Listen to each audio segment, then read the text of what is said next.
ini wanita simpanannya.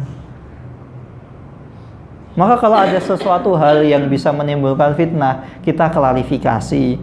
Sebagaimana Rasulullah SAW suatu ketika beliau menemui Sofiyah. Rasulullah SAW suatu ketika ketemu dengan Sofiyah di malam hari gelap gulita. Rasulullah SAW ketemu dengan Sofiyah, ngobrol berbincang-bincang. Ketika itu ada dua pemuda Ansor yang lewat di samping Rasulullah SAW.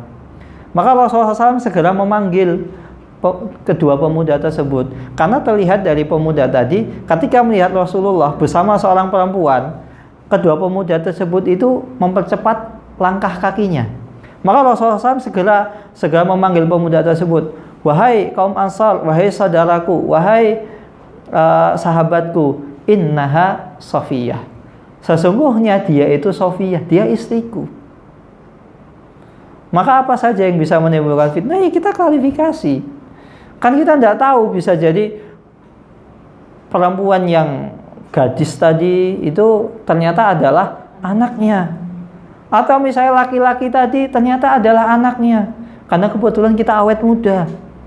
Kan banyak laki-laki yang usianya sudah 60 tahun tapi seperti 30 tahun. Antara bapak dengan anaknya nggak beda jauh, antara ibu dengan anaknya nggak beda jauh. Kan banyak seperti itu. Bahkan ada yang mengatakan anaknya malah lebih tua dibanding orang tuanya, ibunya atau bapaknya. Maka kalau bisa menimbulkan fitnah, kita klarifikasi. Tenang, itu tadi anak saya, itu tadi kakak saya, itu tadi adik saya, mahram saya, bukan orang lain.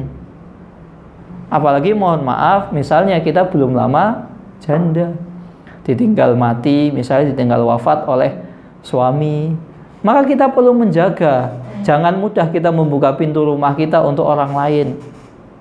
Kalau misalnya ada tamu, ada orang takziah, misalnya ini adalah teman dekatnya suami kita dulu, ya minimal pintunya dibuka, ajak orang lain, misalnya anaknya, atau menantunya, atau siapa yang mahram kita, menemani kita, samping kita. Ya walaupun cuma jadi obat nyamuk, itu bisa menghindarkan fitnah dari diri kita.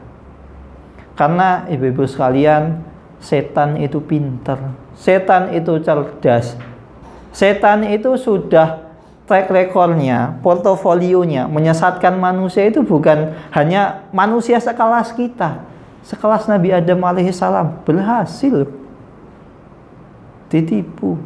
Apalagi kita menginjakkan kaki kita di surga saja belum pernah, Nabi Adam sudah pernah tinggal di surga, berhasil dikelabui oleh iblis laknatullah alaih. Maka oleh karena itu ya kita jangan sampai kita terlena.